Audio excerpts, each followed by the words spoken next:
Officer Daniel Reyes woke up bound in his own cruiser, blood on his collar, rope biting his wrists. Outside, shadows moved through the trees. Beside him, a stranger in torn fatigues pressed a finger to his lips. "Don't breathe," he whispered. In the back seat, the K-9 stood rigid, staring at something no human could see. For 7 quiet years, Officer Reyes had patrolled the winding roads of Cedar Hollow, a town where the biggest crisis was usually a raccoon in someone's trash bin or a teenager caught joyriding past curfew. He knew every porch light, every barking dog, every shortcut through the pines. It was the kind of place where people left their doors unlocked and waved from their driveways. Nothing ever happened here until tonight. A cold fog clung to the asphalt as his headlights swept over an old pickup truck parked haphazardly near the edge of Blackwood Forest. Engine off. Windows up. No plates. He radioed dispatch. Only static answered. That was strange. This stretch always had perfect signal. Hand resting near his holster, he stepped out into the heavy silence. The air felt thick, charged like before a storm. Fresh boot prints led into the woods, but none returned. He checked the cab. Empty. Then, a twig snapped behind him. He spun, instincts flaring, but a gloved hand clamped over his mouth. An arm locked around his chest, and before he could reach for his radio, a jolt of electricity ripped through his body. Darkness swallowed him before he could scream. When consciousness clawed its way back, pain came with it, throbbing in his skull, burning in his wrists. His vision swam, blurred by sweat and fear. He was still in his patrol car, strapped to the seat, hands bound behind him with coarse rope. The windows were fogged, the radio dangling uselessly. Panic surged, until a firm hand covered his mouth again. "Easy," a voice whispered from the back seat, low and urgent. "If you make a sound, we're both dead." Daniel froze. In the rearview mirror, he saw a man in faded marine fatigues, face smeared with dirt, eyes sharp and scanning the tree line. And beside him sat Rex, the county's German Shepherd K-9 unit, ears pinned forward, body coiled tight, not barking, not whimpering, just watching. "Who are you?" Daniel managed to rasp. The man shook his head. "Name's Cole Vance. Sergeant, former recon. And right now, you need to stay silent." Rex let out a barely audible growl, deep in his chest. Cole leaned closer. "You were ambushed. I saw them drag you. Pulled you back before they finished the job." Daniel's stomach dropped. "Finish what?" Cole's eyes darkened. "They don't leave witnesses." Cole spoke in hushed, controlled tones, each word measured against the silence outside. He'd been tracking a cell of ex-military operatives for weeks. Men who'd turned their training towards something far darker. They ran a trafficking route through rural counties, using abandoned properties and forgotten roads to move people unseen. When Daniel stopped near their decoy vehicle, he'd stumbled into their kill zone. They hit you with a stun baton, dragged you into your own car, tied you up, Cole explained. Planned to drive you deep into the woods and make you disappear. Daniel's breath hitched. "Then why am I still alive?" Cole glanced at Rex. "Because he smelled them before they struck. Gave me just enough time to get close." The dog shifted slightly, muscles taut, eyes fixed beyond the windshield. "I tied you myself," Cole added. "If you'd woken up panicking, you'd have made noise. And noise gets us killed." Just then, Rex stiffened, sat perfectly upright, tail straight as a rod. Cole's expression hardened. "Explosives," he whispered. "He's signaling a bomb." Daniel's blood ran cold. As if on cue, a figure outside knelt beside the cruiser, brushing snow from the undercarriage. A faint metallic click echoed inside the cabin.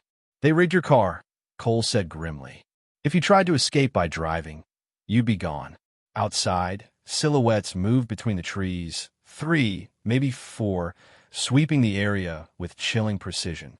These weren't desperate thugs. They moved like soldiers. Silent, methodical, deadly. Every step they took was calculated, every glance deliberate. Cole slid a small tactical knife from his boot and sliced through the ropes binding Daniel's wrists. "Don't move yet," he breathed. "Wait for Rex." The dog lowered himself onto the floorboard, eyes locked on the men beyond the glass, tail twitching once, sharp, deliberate. That was the signal. Cole eased the back door open just wide enough for them to slip through. Freezing air slapped Daniel's face as they crawled low through the brush, Rex leading like a shadow. Every step was agony. Every rustle of leaves, every snap of a twig felt like a death sentence. Daniel's heart pounded so loud he feared it would give them away. But Rex never faltered. He moved with absolute certainty, ears rotating like radar dishes, nose testing the wind. 20 yards from the cruiser, Rex suddenly jammed his nose into Cole's leg and dropped flat, hard down. Cole hissed. They hit the earth just as the night exploded.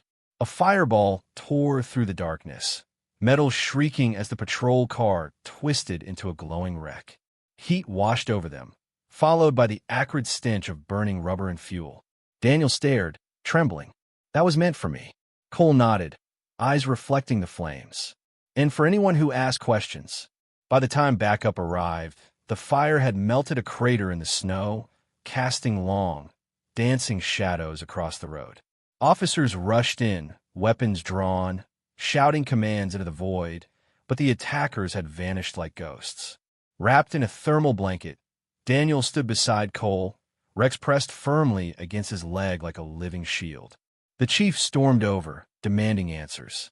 Cole stepped forward, voice steady despite the soot on his face. Your officer found their drop point. These men eliminate loose ends. Clean, quiet, permanent. Murmurs rippled through the gathered officers. One deputy muttered about how impossible it was that something like this could happen in Cedar Hollow. But Daniel knew better now. Evil didn't care about zip codes. It hid in plain sight, waiting for the right moment to strike. He took a breath and spoke up, voice stronger now. This Marine and his K-9 saved my life. Without them, I'd be ash in that wreck. Rex nudged his hand gently, tail low but proud. Cole gave a faint, tired smile. He never leaves anyone behind.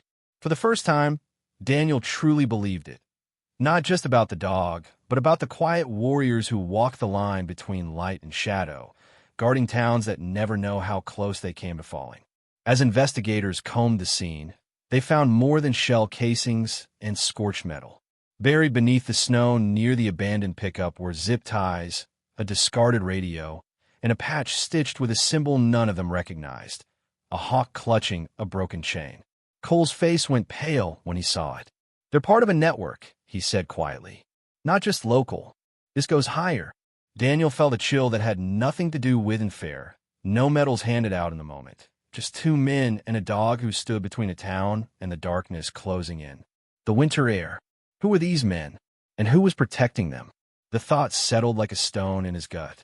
But even in the face of that terrifying unknown, one truth remained clear. He owed his life to a Marine. In the days that followed, Cedar Hollow would never be the same. Neighbors watched the woods more closely. Patrols doubled. And though the attackers remained at large, one thing changed forever. The people knew they weren't as safe as they believed. But they also learned something else, that heroes don't always wear capes. Sometimes they wear fatigues and carry a leash. Sometimes they bark instead of speak.